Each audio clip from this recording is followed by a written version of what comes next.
Hello, this is Julie again.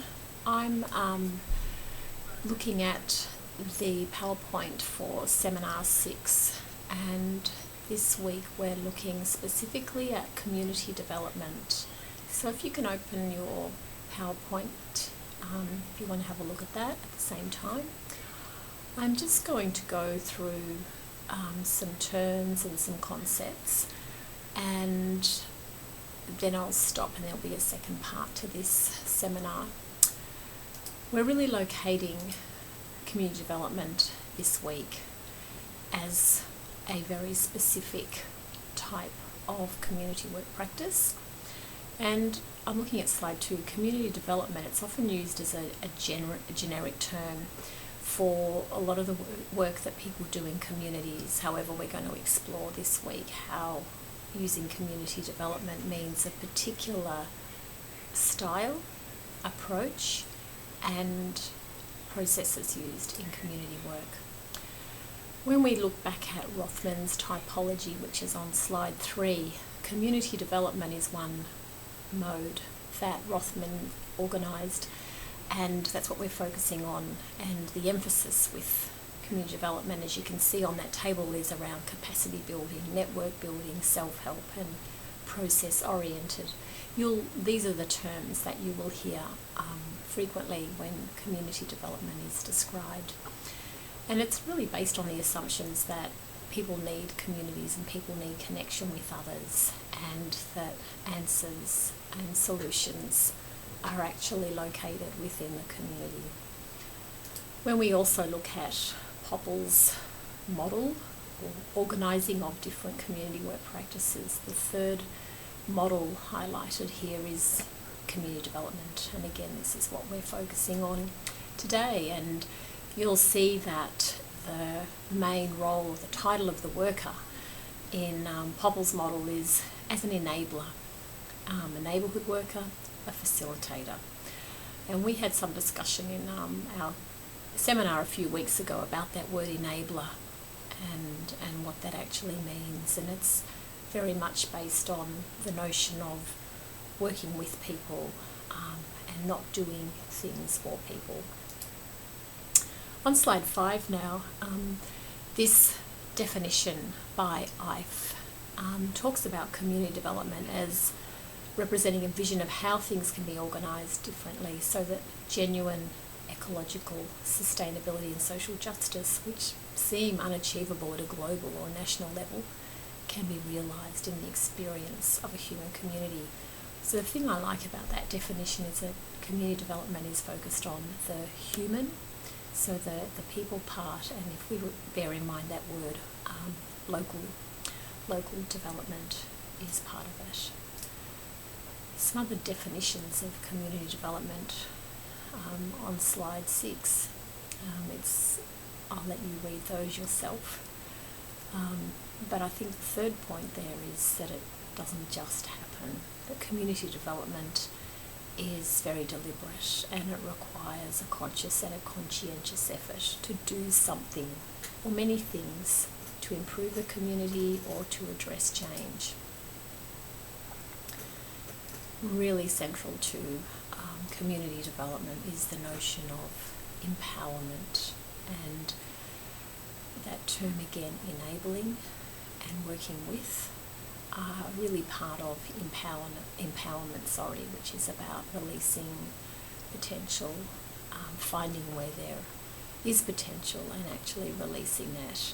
So the notes that you'll see under that slide is, empowerment is much more than structures and facilities and concrete, tangible things that you can see and touch, those sorts of resources. It's also really about an internal strength, and about skills, and about confidence, and about people having the power to express themselves, having the ability to talk about what their needs are, and know about how to actually address them.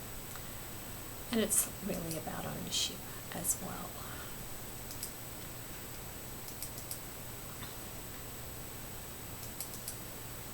Okay, I'm actually now looking at slide 9, and if you've read the reading from Kenny for this week, it's a really great chapter, I think, that describes in a very concrete way a lot of the skills, the activities that a community development worker will be involved in doing. So if you've not read that reading yet, I really encourage you to do that, because I think it really gets to the heart of the many and the varied roles of community development. And this quote from Kenny is on slide 8, says, for empowerment to occur, people must develop a belief that they can collectively control their lives. So moving from a sense of people perhaps experiencing having lost hope, having felt disempowered, community development workers are often strategically involved in supporting people to see that they have the potential and the capabilities to address things that they want to change in their life. You will also hear this term a lot, and if you use it in your essay, please use it correctly. The community development is a bottom-up process, so a grassroots process that is based on the premise that there is local knowledge, that there's wisdom and skills, and that they are what are built on, and they need to be they need to be valued over and above top-down wisdom and security. And in the context of our culture, and in this modern reliance on experts, that's quite a radical position to take. And organisations are often structured around a bureaucratic model that basically assumes that there's wisdom in the expert and that there's wisdom in top-down. In the notes, the bottom of that slide, we're just talking about the acknowledging that we are in a world that values experts, that we go to experts to have our problems solved, and to, whether it's fixing our cars or fixing our health, we rely on experts. And community development is really working on the notion that experts are the people with whom we're working, but they're experts in their own lives, in line with that strengths-based model. And it's something for community development workers to be very aware of, that as workers we can sometimes become part of structures that do support the top-down notion of wisdom and security, and overlook or not value the bottoms-up or the grassroots knowledge. I'm looking on slide 9. I'm having trouble looking at the slides at the moment, I'm sorry about that. Now I'm looking at slide 9. Just a couple of slides here that very briefly look at the history of community development and where did that term come from. And it was first officially defined in 1948 at a conference, the encouragement of initiative in the African Society held by the British government. And this is quite wordy, this quote, but it was defined as a movement designed to promote better living for the whole community, with the active participation and, if possible, on the initiative of the community. But if this initiative is not forthcoming spontaneously by use of techniques for arousing and stimulating it in order to secure its active and enthusiastic response. So what that really means, in plain English, is that community development here is defined as a movement that is focused on having outcomes that are looking at promoting better living or changes for people, and there's an expectation that there's an active participation by people in that. And the next part of it is, if that initiative is not there, then community development is around having particular techniques or steps to encourage or stimulate participation. In the 60s, some critical things that were happening around the globe, I guess, caused a shift or an interest in the idea of locality, that people in their own local communities, people where they were living, actually could explore issues and ideas that by participating together they could address some changes. So there were lots of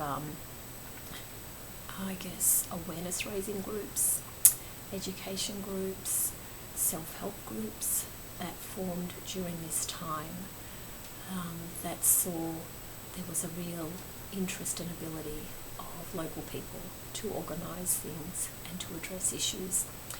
And Dixon's quote there is saying that community development was endorsed where the stress was on offering opportunities for local initiative and maximum feasible participation of service recipients in program decision making. So there was this notion that, people actually do have ideas about how issues can be addressed. We need to talk to them. The 70s, I guess there are some key things that have happened historically. So, the Vietnam War and the failure of economic growth to solve problems. There was a lot of social unrest around this time, and then also the peace movement came out of this time in opposition to the Vietnam War. And in Australia in particular, the Whitlam Labor government was supporting various initiatives and participatory social programs that hadn't previously been explored, hadn't been named. So policies were focusing on local and regional planning, and there was the Australian Assistance Plan, which was a national disability scheme. I'm just going to finish this first video with a photo of the Chinese artist and activist Ai Weiwei. And this image is Ai Weiwei standing in front of a printout of the names of 5,000 school children who were killed in an earthquake in Sichuan province in China in 2008. Many people wanted to know the numbers of children who were killed in this tragedy, and the government was reluctant to release the numbers. They said it was a secret.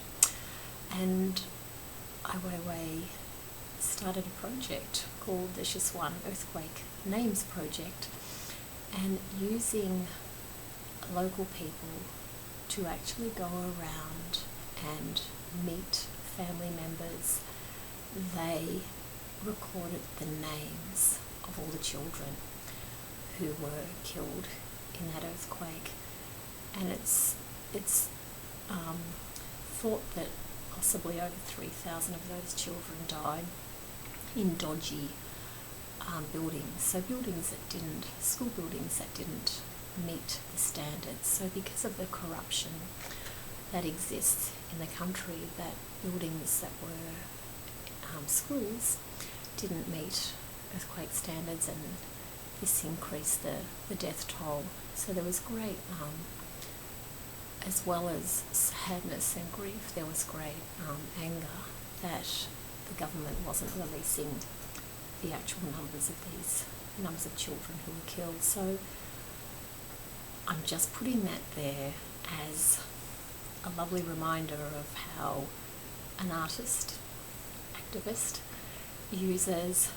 has used a community development strategy, if you like, of involving and using local people to record and to get information, to inform the public about exactly not only how many have died, but exactly who has died. And it highlights that the participation of people can be a really powerful process also in tragic circumstances. And you can look up Ai Weiwei and find out more about some of his activities.